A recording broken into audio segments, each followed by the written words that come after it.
오늘은 시기적으로 예루살렘 멸망 1년 전의 상황임을 지난 1절로 15절에서 살펴보았는데 그 상황의 연속이에요. 특히 예레미야의 탄식과 기도는 어떻게 이루어졌는가를 엿보려면 앞서 하나님의 명령에 따라서 그의 사촌인 하나멜의 밭을 사게 되잖아요. 기업 물을 자의 자격으로 밭을 삽니다. 은 17세겔을 달아주었어요.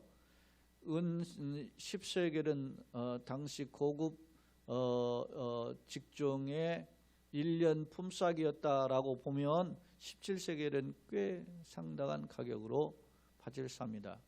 주목할 점은 당시 바벨론의 군대가 예루살렘을 포위하던 상황에서 그것이 1년 넘게 진행된 상황에서 하나님께서는 예레미야에게 그 비싼 돈을 지불하면서 밭을 사라고 했고, 주목할 점은 지난 15절이 마지막 절이었잖아요. 지난주에 살펴본 거기에는 어떤 내용이 있었습니까? 만군의 여호와 이스라엘 하나님께서 이같이 말씀하시니라. 사람이 이 땅에서 집과 밭과 포도원을 다시 사게 되리라. 그렇게 얘기해요. 그러니까 다시 사게 된다는 것은 정상적인 어떤 그 삶의 행위, 생활 행위, 포도원과 밭을 사는다는 것은 어떤 곡식을 키우기 위한 농부의 행위잖아요. 그런 어떤 일들이 회복된다는 것은 약속이 있었단 말입니다. 회복에 대한 약속이에요. 그러니까 예레미야도 그것을 근거해서 밭을 샀지만 현실은 여전히 어떻게 해요? 달라지지 않았다는 사실. 사랑하는 여러분, 때때로 우리가 하나님 약속을 붙잡고 나아가면서 하나님의 은혜를 기대하는 상황이 있습니다. 예? 예레미야도 나와 있잖아요. 너희를 향한 이미 29장에도 봐서 너희를 향한 나의 생각 내가 하나니 재앙이 아니요 평안이요 장래와 내 소망을 준다는 것이잖아요. 그래서 우리가 소망을 품는 것입니다. 또 우리 성경의 시편에서도 눈물을 흘리며 실 뿌리러 나가는 자는 기쁨을 다는 거두게 되잖아요. 물론 거두는 시기, 회복의 시기, 은총의 시기는 하나님이 정한 때죠. 그러나 우리가 이거 소망을 품는 것은 당연한 거 아니겠습니까? 그렇게 품고 기도하는 것입니다. 그런데 문제는 그렇게 소망을 품고 기도하고 하나님 은혜의 때를 갈망했는데도 내가 기대한 때에 그런 은혜의 역사가 나타나지 않을 때 우리 마음에 현실은 여전히 힘들어지고 오히려 기대했던 상황보다 더 나빠질 때 우리의 마음이 어떻게 해요? 위축이 되고 흔들리고 때로는 어떻게 해요? 낙심하게 된다는 것입니다. 오늘 예레미야의 모습을 보니까 그런 모습이 보여요. 자기가 하나님의 명령에 따라서 지금 밭까지 샀지 않습니까? 사촌의 밭까지 사면서까지 하나님의 명령에 순종해서 밭을 살 때는 어떤 겁니까? 어차피 망할 거지만 하나님이 내 돈 그냥 다 날려버리라고 한다. 이렇게 생각하고 밭을 사지는 않았단 말입니다. 하나님께서 이 밭을 사는 행위처럼 그 밭을 회복할 수 있는 메시지도 주셨으니까 15절에 그렇게 할 것이라는 기대로 샀지만 현실은 더 어려워지는 어떤 설상가상의 상황을 맞닥뜨리게 되자 예레미야가 어떻게 해요? 깊은 탄식을 하게 된다는 것입니다. 그 탄식과 함께 한 기도가 오늘 16절로 25절에 나타나는 예레미야의 기도임을 알 수 있는데요. 그렇다면 어떤 기도일까? 한번 내용을 살펴보는데 영상으로 송출되는 첫 번째 화면을 통해서 오늘 말씀을 우리가 한번 서론 부분을 살펴보겠습니다. 자, 본문은 하나멜의 밭을 매입한 후 탄식하는 예레미야의 기도로 하나님의 사랑과 공의 그리고 전능성과 전능하심과 위대하심을 그가 고백하고 있다. 주목할 점은 하나님의 명령을 따라 밭을 샀으나 현실은 바벨론에게 멸망 직전에 있었기에 선지자 역시 어떻게 해요? 절망의 현실에서 갈등했다는 거죠. 이게 인간이에요. 여러분 이런 상황에서 흔들리지 않고 뭐 주님만 딱 붙잡고 요동치 않고 나간다. 그거 얼마나 대단합니까? 여러분요 베드로가 주여 주시길 나를 오라 명하소서 할 때 바라보고 가다가 어떻게 해요? 바람과 풍랑을 보고 어떻게 해요? 무서워 빠져갔다 그랬습니다. 어찌 의심하였느냐 무사했느냐 예수님의 책망을 들었잖아요. 인간의 모습 연약함이라고. 사랑해요 여러분, 예레미야 선지자가 어떤 사람입니까? 하나님 앞에 강력하게 붙들려서 주님 앞에 쓰임을 받는 그런 위대한 선지자였음에도 불구하고 그도 국가적인 멸망이라는 목전에 이르렀을 때 그도 깊은 절망과 탄식에 사로잡혔음을 알 수 있습니다. 사랑하는 여러분, 코로나19가 와서 이 코로나19가 찾아오니까 이것이 지속이 되니까 국민들 정신적인 상황에 어떤 악영향이 있다라는 것을 그래서 심리적으로 코로나 블루라는 용어가 등장하게 되었어요. 우울감이 왔다는 거죠. 코로나를 통해서 우리 상황에 막혀 있고 답답해지고 대인관계도 안 되고 경제적인 것도 어려움이 있고 또 뭐 마스크를 써야 되는 이런 불편 이런 것들에 대한 짜증이 나고 그러니까 우울감이 찾아오는 것 당연합니다. 예? 이것이요 잠깐 왔다가 하면은 괜찮은데 그게 힘들어요. 제가 예전에 뭡니까 저 수학여행을 저 경주로 갔었는데 제가 고등학교 때 갔는데 이렇게 충청도를 지나가지고서는 이렇게 가는데 첫 산중을 지나가지고서는 강원 저기로 넘어가는데 산을 막 저쪽 산중 들어가니까 막 가슴이 답답하더라고요. 어떻게 이런 곳에서 사나 뭐 이런 생각이 들 정도로 이게 근데 그러면 조금 있다가 좀 이렇게 평야가도 보이고 그러면 되는데 막 산만 계속 보이니까 답답함이 있더라고요. 근데 이런 답답함 어떤 환경적인 그 상황을 보고 답답한 것이 그때뿐 아니라 제가 그 강도사 때 그때 홍콩에 갔었어요. 홍콩에 갔는데 그때가 2월 달 경인데 계속 홍콩 날씨가 여기보다 좋죠. 그런데 홍콩은 아무래도 좀 따뜻한 건데 10몇 도의 영상의 기온인데 계속 우중충해요. 날씨가 일주일 내내.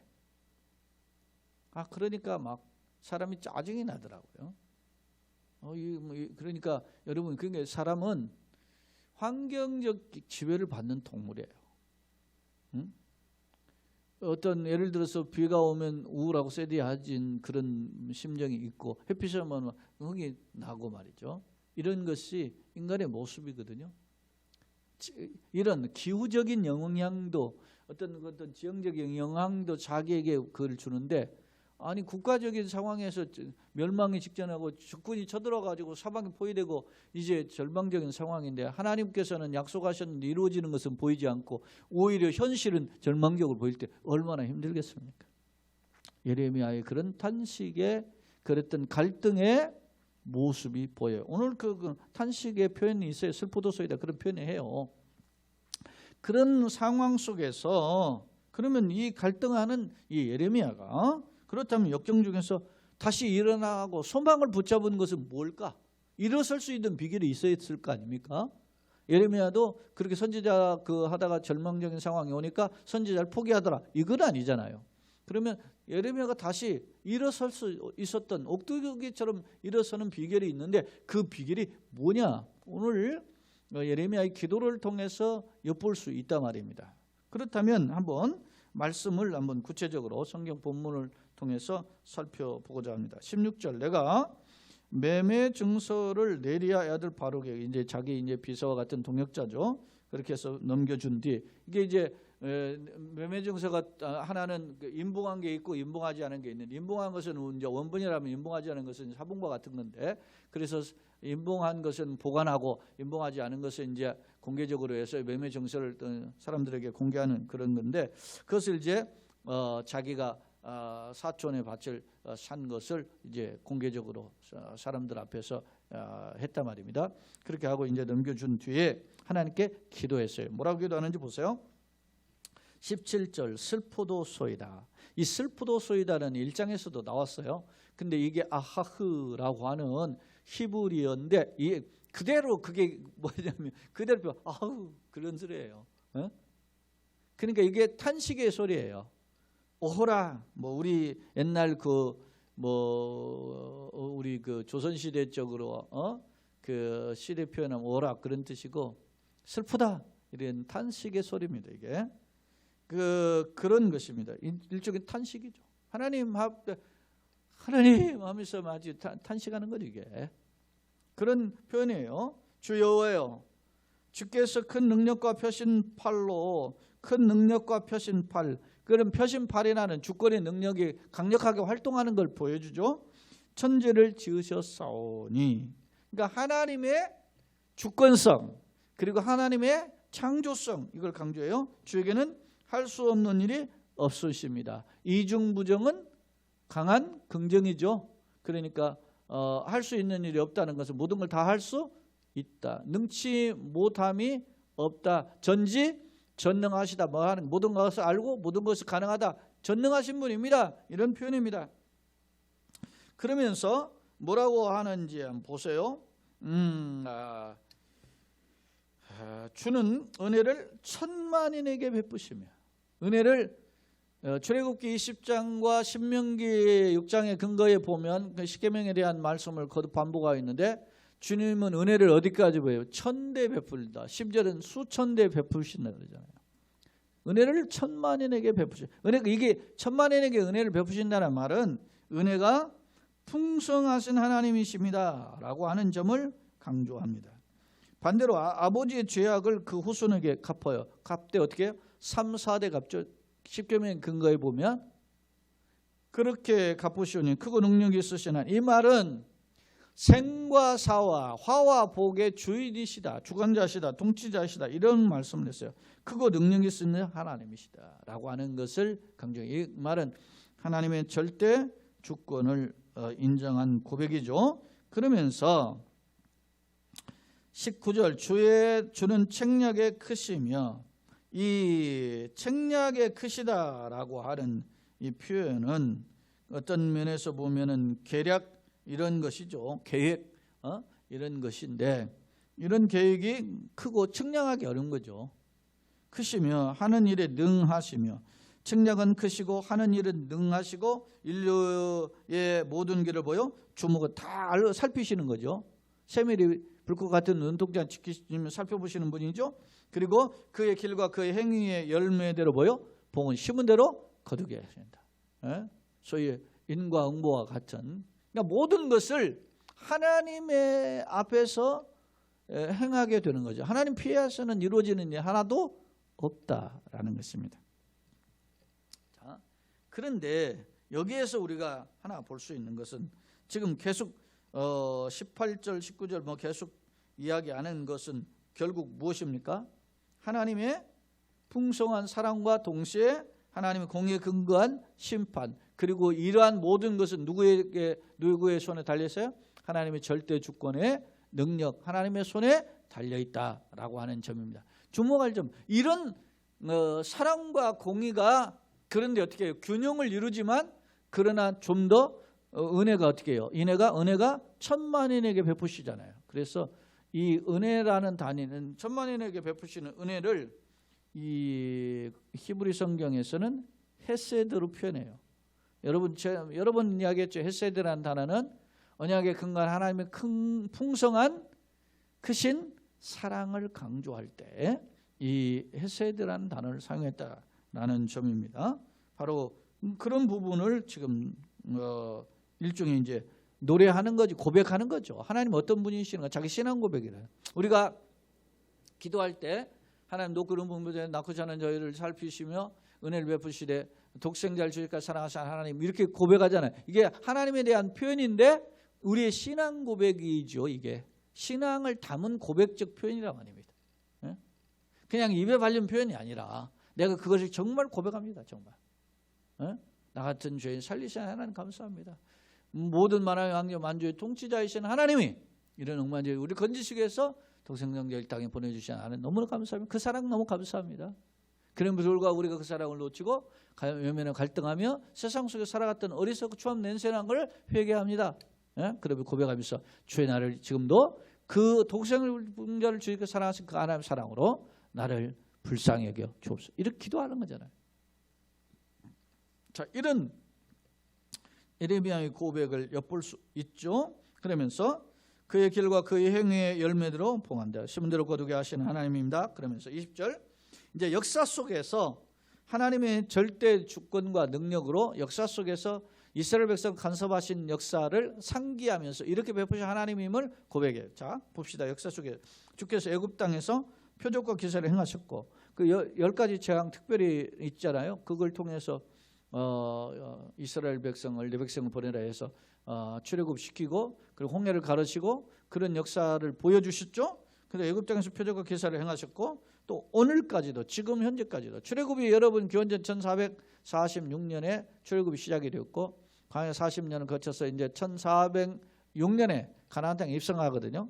그러면 지금 예레미야 시절에 주어진 지금 바벨론 군대에서 1년 포위됐고 그리고서는 그 다음에 멸망했으니까 지금 586년에 멸망했다면 1406년에서 보세요. 1446년에서 586년까지 기간을 따져보시면 얼마나 되었습니까? 약 한 900년 가까이, 예? 850년, 900년 이렇게 긴 기간 동안 이스라엘 역사 속에서 간섭하신 것을 보여주잖아요. 오늘까지 어떻게 했습니까? 하나님께서 그 표적과 기사를 행하셨고 또 오늘까지도 이스라엘과 인류 가운데 그와 같이 행하사 기적과 능력으로 인도하시고 주의 이름 오늘과 같이 되게 하셨나이다.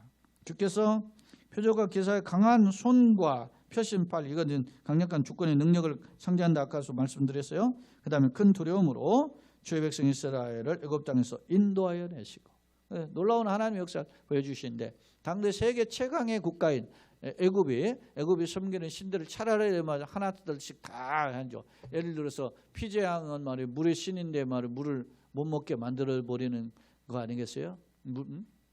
개구리장은 뭐 풍요의 신이잖아요. 개구리가 왜냐하면 개구리가 나올 때 비가 올 때 개구리잖아요. 그러니까 비가 와야 농사가 풍요하잖아요. 그런데 개구리가 뭐 너무너무 많이 나오니까 아예 그거에서 질려버리는 그런 상황 만들어 버리잖아요. 그 다음에 뭐 그 이나 파리나 독종 이런 것들은 뭡니까? 곤충 가축에서 특히 멤피스가 뭐입니까?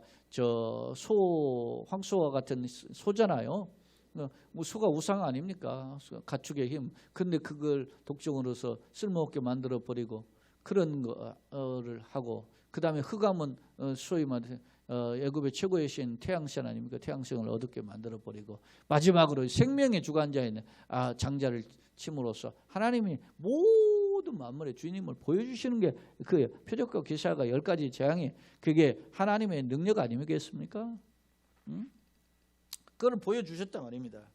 그런데 그렇게 보여주시고 이스라엘 백성을 애굽 땅에서 인도해 내시고 그들에게 주시기로 그 조상들에게 약속하신 맹세하신 바 적과 꿀이 흐르는 땅. 이 적과 꿀이 흐르는 땅은 소위 그냥 흔히 풍요로운 땅을 상징하는 그 하나의 소위 관용적 표현인데 왜 적과 꿀이라고 하느냐면 젖은 이게 뭡니까?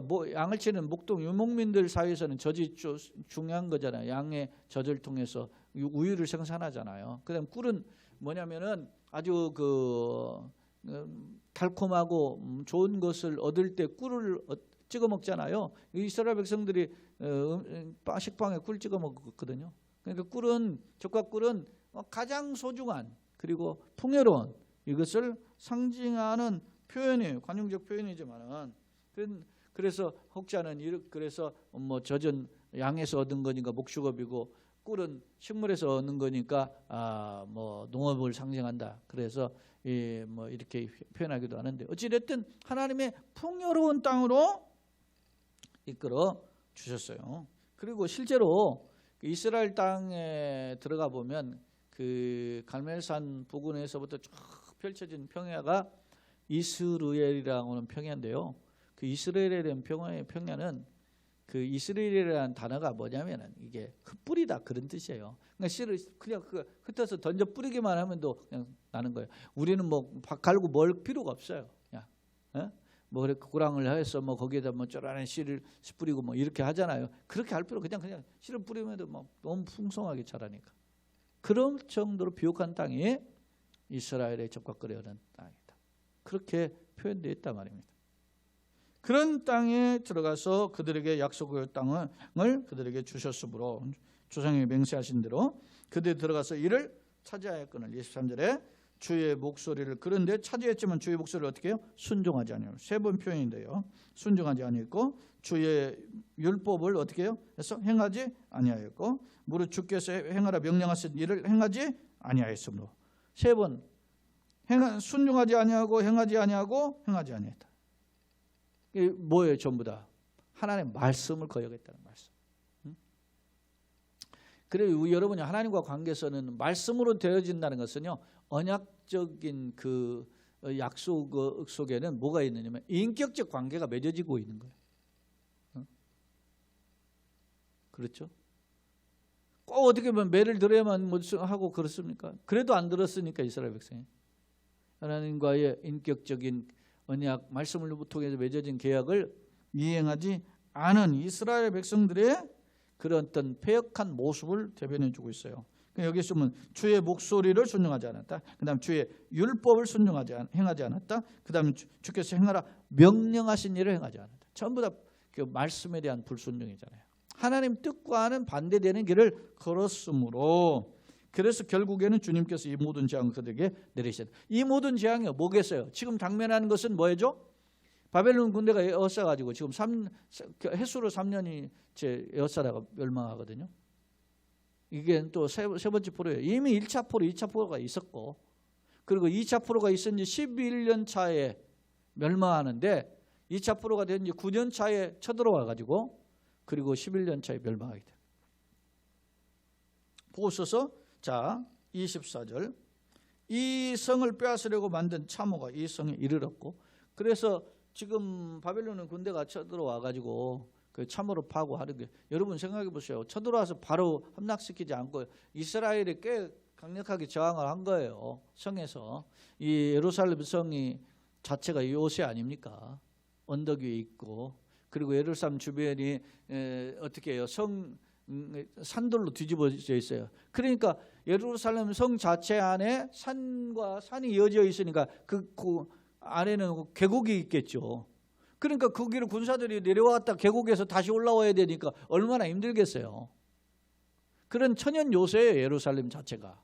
그리고 예루살렘 자체가 또 언덕으로 돼 있고, 그런 곳에서 이제 일종의 버틴 거예요. 그리고 이스라엘 민족이 또 단일 민족이고 하니까 그 또 저항정신도 강하잖아요. 그러니까 나는 버틴 거예요. 여러분요, 쉽게 넘어가고 쉽게 망하겠으면은 2년이 넘는 이 기간 동안 이렇게 버티겠어요? 그러니까 굉장히 이스라엘 나름대로는 자기 자존심도 있고 군사력도 있고 배경도 있었다는 거야. 그리고 믿었던 뒤에 이제 힘드니까 어떻게 해요? 저 애굽의 군대 사람 보내가지고 애굽 군대도 왔고 그러다가 애굽 군대가 오니까 바벨론 군대가 예루살렘 포위했다가 애굽 군대가 지금 지원군이 오니까 그들과 맞서기 위해서 잠깐 포위망을 풀었던 거예요. 그러니까 사람들이 조금 좀 살만하니까 말이지 딴 생각을 잠깐 하는 거죠. 여러분요, 우리가 처음 이 코로나가 왔을 때 한 서너 달이면 끝나겠지 넉넉 잡고 그런 생각을 했어요. 가을이면 끝나겠지. 처음에는 봄에는 끝나겠지 그러다가 가을에는 끝나겠지 하다가 겨울 되니까 더 심해졌고 이제는 이제 새해가 바뀌었는데 봄에 되면 되겠습니까? 지금 정부의 계획으로 보면니까 이제 가을까지 백신 접종을 하면 11월쯤이나 들어야 면역 전체적으로 국민의 한 60, 70% 이상이 이제 어떤 면역력이 체계가 세워지게 된다 그러잖아요. 그러면 그래도 아직 안 끝난다는 소리예요. 참 심각한 일이 이게 여러분이 계속될 때 이게 참 심각한 일이에요. 개인적으로 이게 어떤 경제적인 문제가 뿐만 아니라 개인적으로 사방이 다 막히고 그리고 사람을 이제 불신하게 되고 비난하게 되고 탓을 하게 되잖아요. 특히 우리는 어떤 그런 그 경향이 좀 더 강한 부분이 있어요. 문제가 있으면 누구 탓이다. 정치 하는 사람들도 보면 그런 탓도 많이 하고 그런 게 있지 않습니까? 누구 때문에 그랬다, 빨리 끝나고 누구 때문에 그랬다 이런 비난의 화살이 올 텐데 교회가 이런 부분에 자유롭지 못할 것이고 안타까움이 있습니다. 여기가 다른 각도 같지만 오늘 여는 본문에서 보면 이 성을 빼앗으려고 올른 참호가 이 성에 이르렀고 칼과 전쟁이죠. 기근은 굶주림이죠. 전염병은 이제 여러분이 전쟁이 있고 이게 이런 상황이 반복이 되면은요 정상적인 어떤 그런 어떤 보건 행위가 이루어질 수 없어요. 그러다 보니까 전염병이 창궐하게 되는 거죠. 말미암아 이 성이 이를 치는 갈대아인의 손에 넘긴가 되었으니 주의 말씀대로 되었음을 주께서 보셨나이다. 그러면서 25절에 아주 의미 있는 이 탄식을 이게 지금 선지자의 고민이죠. 이게. 자 보세요. 뭐라고? 주의 여호와여 주께서 내게 은으로 이 밭을 사며 증인을 세우라 하셨으나 이 성은 갈대아인의 손에 넘긴 바 되었어요. 주님이 나한테 이 성에서 밭을 사며 그리고 내가 밭을 사는 것에 대해서 증인 세우라고 할 정도면 회복에 내가 멸망하고 다 알거지가 되게 만들려고 하신 것은 아니지 않습니까? 이미 메시지 15절에 주셨어요. 밭을 사고 포도원을 사게 되는 그런 집을 사게 되는 일이 회복될 것이라 약속하셨지 않습니까? 그런데 주님은 그렇게 말씀하셨지만 현실은 어떻게 된 거예요 지금? 바벨론 군대에 의해서 나라가 멸망 직전에 있단 말입니다. 그것 때문에 갈등하는 거예요. 사랑하는 여러분, 때때로 우리가 앞서도 거론했지만 기도합니다. 하나님 이렇게 이런 선한 응답을 있기를 원합니다. 이렇게 해 주실 줄 믿습니다. 그렇게 기도하고 소망하고 엎드렸는데 그런 기대와 소망과 확신에 찬 그런 어떤 순종에도 불구하고 우리 길이 열리지 않고 오히려 더 답답한 상황으로 반복될 때 우리의 마음이 위축되고 때로는 정말 의심이 되기도 하고 그런 갈등하는 것이 우리의 모습.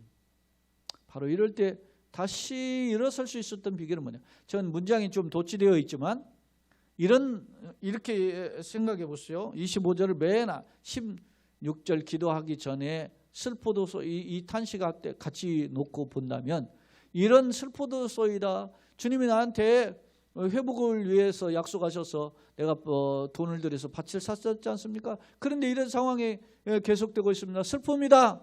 그러면서 기도하는 겁니다. 뭐라고 기도해요? 하나님 어떤 분이에요? 은혜가 풍성하시 천만의 은혜를 베푸시는 하나님이요. 물론 공의로우셔서 죄에 대해서 3, 4절 갚으시는 분이지만 은혜가 다 풍성하신 하나님입니다. 그 은혜 풍성하신 하나님이 어떤 분입니까? 애굽 땅에서 종살이 하던 자들을 하나님의 표적과 기적으로 이사로 하나님 구출하시고 이 백성을 이리로 이끌으셨고 조상의 약속대로 이 백성의 그 누구와 수고와도 상관없이 아름다운 축복이 있다고 이끄신 분이 하나님 아닙니까? 그것을 상기하고 있는 것입니다. 사랑해요 여러분, 우리가 현실만 보면 답답하고 힘들죠. 어떻게 할지 모르겠습니다. 이런 힘듦이 있습니다. 그러나 이런 상황에서 뭘 바라봐야 돼요? 지난날 베푸셨던 믿음의 은혜, 하나님이 걸어오게 하셨던 안고 일어서면 베푸신 은혜를 기억하는 자가 되기를 소원합니다. 그것을 다시 한번 되새기는 거예요. 이게 어떻게 보면 되새김 신앙이라고 볼 수 있는 거죠. 마치 소가 여물을 먹었지만 그걸 다시 끄집어내서 다시 한번 자기 그것을 되씹듯이 우리가 주님의 은혜를 되새길 수 있다면 그것은 우리의 어떤 낙심하고 그리고 갈등하고 그리고 마음속으로 쿡쿡 올라오는 불평과 의심들을 잠재울 수 있는 지혜와 능력인 줄로 믿습니다. 그런 하나님의 말씀에 되새김이 있어야 돼요. 근데 그러려면 여러분이 예레미야는 이걸 알잖아요. 지금 애굽 시절부터 오늘날까지라고 표현했잖아요. 제가 아까 계산해 봤잖아요. 1446년부터 지금 587년이니까 그 상황 때까지 기간 동안 약 850년, 900년 가까운 이 기간 동안 하나님 간섭하셨음을 고백하는데 그 간섭하신 역사를 지금 예레미야는 뭐 하고 있어요? 지금 꿰뚫고 있는 거예요. 어떻게 간섭하면 출애굽할 때 그 40년의 광야에서 애굽에서 역사, 광야 40년의 역사, 그리고 가나안에 정착해서 사사의 여호수아를 비롯해서 사사의 시대를 거치고 그리고 왕정의 시대를 거치면서 북왕국이 망했고 남왕국이 남은 상황에서도 하나님의 어떤 세밀한 간섭으로 이끌어 주셨음에 대한 역사를 지금 예레미야는 알고 있는 것입니다. 사랑해요 여러분, 소가 먹은 것이 있어야 그걸 되새기죠. 먹은 것도 없는데 어떻게 되새깁니까? 우리가 하나님의 약속의 말씀이 있어야 그것도 되새길 줄 아는 거예요. 내가 하나님의 약속에 붙잡은 게 뭐가 있어야 그걸 되새길 거 아닙니까? 에? 내가 하나님의 말씀을 모르는데 성경 말씀이 어디인지 모르는데 제가 하나 얘기를 드리겠어요. 제가 신학교에 들어갔는데 여러 과목이 있는 중에 그 칼빈주의에 대해서 이제 공부를 하고 그 칼빈주의에 전공하셨던 그 소위 하란에서 캠페인 신학의 박사 출신이었던 정성욱 교수가 설교학을 가르쳐 주셨는데, 설교학을 공부하면서 당신네들 말이지 전도사 지금 신학교 들어오면 다 전도사로 부르고 그렇게 다 이렇게 하는데, 그러면 당신들이 성경도 좀 알고 말씀도 알아야 그 뭐 복음을 전하려면 복음을 알아야 뭐 전도사 노릇도 하는 거 아니냐. 그럼 당신들 성경 얼마나 아냐? 그러면서 성경책 다 꺼내라 그러는 거예요. 그렇게 하고 이제 시험을 보는데 오픈 테스트를 하는데 성경책 다 꺼내놓고 이제 하는 거예요. 그러면서 그 지금 A4 용지에 2배 되는 어떤 사질주 용지 시험지를 한 장을 크게 주면서 거기에 보니까 막 성경 구절이 막 한 39절이 쭉 적혀 있는 거예요. 가로쳐 있고 막 이렇게 했는데 거기다 다 적어 넣으라는 거예요. 찾아서. 그래가지고 한 40분 시간을 주나요? 그렇게 주더니 그리고 한 1시간 시험 중에서 그 10분 남겨놓고 다 뭡니까? 옆 사람 바꿔가지고서나 말이지. 체크하는데 성경책을 펴놓고 쓰는데도 못 쓰는 거예요. 아니 내가 이게 성경 이 구절을 봤는데 이게 어디 있지? 못 찾는 거예요. 제 충격을 받았어. 충격. 성경책을 펴놓고도 쓰는데 이 성경 구절을 못 찾겠고, 성경을 본 적이 있고 읽은 적이 있고 알고 있다고 생각한 구절이 어디 성경인지 어느 성경인지 어디에 몇 장인지 몇 절인지 알 수가 없는 거예요. 물론 다 그런 게 아니고 30개의 구절이 있는 중에서 10구절 많이 쓴 사람이 10구절. 자 여러분, 이 절망적인 역경의 상황에서 우리를 이끌어가는 것이 무엇입니까? 말씀입니다. 하나님의 약속의 말씀인 줄로 믿습니다. 그 말씀을 다시 한번 새기는 그 예레미야와 같이 그 역경 속에서 소망을 붙잡을 수 있었던 것은 말씀이었다는 것입니다. 자, 두 번째 화면에 송출되는 내용을 한번 보겠습니다. 오늘 명령에 순종했으나 멸망 직전의 국가를 바라보며 탄식하는 예레미야의 기도인데 그 어떤 내용이냐? 자, 풍전등화 같은 절망적인 상황에서 절대 주권의 하나님을 고백하면서 하나님께 기도해서 슬프도소이다 하면서 탄식하며 기도하죠. 두 번째로 하나님의 풍성한 사랑에 근거한 긍휼과 공의에 따른 심판을 대조하여 고백. 하나님의 사랑은 더 커요, 사실은. 그래서 헤세드라는 단어를 사용하고 있고, 하나님의 사랑은 천대까지 이르시오. 대신 하나님의 공의의 징계는 3, 4대 이르는. 그만큼 비율적으로 따져보면 하나님의 사랑이 징계보다 1000배가 크신 거죠. 20절로 23절 절대 능력으로 출애굽시켜서 약속의 땅에 인도하라 하시지만 백성들은 불순했어요. 하나님의 약속에 신실하신 하나님으로 출애굽부터 지금까지 약 850년 긴 세월 동안 하나님의 은혜로 간섭했지만 그러나 백성들은 하나님을 떠났다는 것이죠. 불순종했다. 불순종했다는 행하지 않았다는 말을 3번씩이나 반복했죠. 마지막으로 그러면 예레미야 자신은 어떤가? 자신은 말씀에 순종하여 하나님 말씀대로 밭을 샀어요. 그러나 현실은 어떻게 해요? 말씀대로 약속대로 이루어지지 않는 상황을 보면서 답답해하고 하는 그런 갈등하는 이 예레미야를 바라보게 됩니다. 여러분 모습 어떤가? 한번 말씀을 좀 정리해 볼게요. 세 번째, 자 예레미야의 탄식과 기도를 통한 교훈. 당시 상황 바벨론 군대가 예루살렘을 에워쌌고 예레미야는 시리아에 갇혀 있는 상황이었죠. 그런데 하나님이 선지자에게 뭐라 그랬어요? 너희 사촌 하나멜의 밭을 견물을 자의 밭을 사라 그랬잖아요. 그랬더니 은 17세겔을 주고 밭을 샀어요. 실제로 순종했어요. 자, 하나님 어떤 분이시냐? 자, 하나님은 절대 주권의 하나님, 위대하신 하나님이죠. 능력이 무한하신 하나님, 전능하신 하나님이죠. 그런데 특히 하나님의 사랑은 풍성한 사랑이에요. 이게 헤세드라고 했어요. 그리고 공의로운 심판자예요. 그런데 그 사랑이 공의보다 더 크시죠. 자, 선지자의 갈등과 기도, 하나님의 명령과 현실적인 상황에 따른 괴리, 그 차이가 있는 거예요. 하나님 말씀은 약속은 어떻게 곧 이게 회복시킬 거다. 밭도 사고 집도 사고 포도원도 사게 되는 건 약속해 주셨어요. 그리고 실질적으로 예레미야도 그 약속대로 샀어요. 그런데 현실은 어떻게 해요? 멸망 직전에 있어요. 이런 괴리에 여러분 어떻게 대처할 수 있는가? 그에게는 무엇이 이런 갈등을 이길 수 있겠는가? 그건 신실하신 하나님의 약속이에요. 풍성하신 하나님의 사랑. 하나님의 때가 되면, 그래서 하박국 선지자에도 이 수년 내에 부흥케 하시옵소서, 주님의 뜻대로 이루어지길 원한다 기를 기도하잖아요. 근데 그 전에 무슨 약속이 있어서 그런 기도를 해요? 때가 되면, 이 정한 때가 되면 이런 일이 이루어진다. 그래서 악인은 하나님의 직무를 받아서 심판을 피할 수 없다고 경고하잖아요. 그러니까 자기가 하나님의 이런 불합리한 현실을 바라면서 불평했던 하박국이 하나님이 수년에 빠른 시일 내에 이 하나님의 뜻을 이루어지게 하여 주옵소서. 그러면서 무슨 기도를 해요? 내 감람나무에 무화과 나무에 소출이 없고 외양간에 송아지가 없을지라 난 여호와로 인하여 즐거워한다 그러잖아요. 약속을 바라보고 사는 거예요. 그런 마음이 예레미야에게도 있음을 엿볼 수 있어요. 자, 과거에 행하셨던 하나님의 신실하신 역사를 돌아보면서 소망을 다시 한번 갖게 되었다, 그런 것입니다. 결론입니다.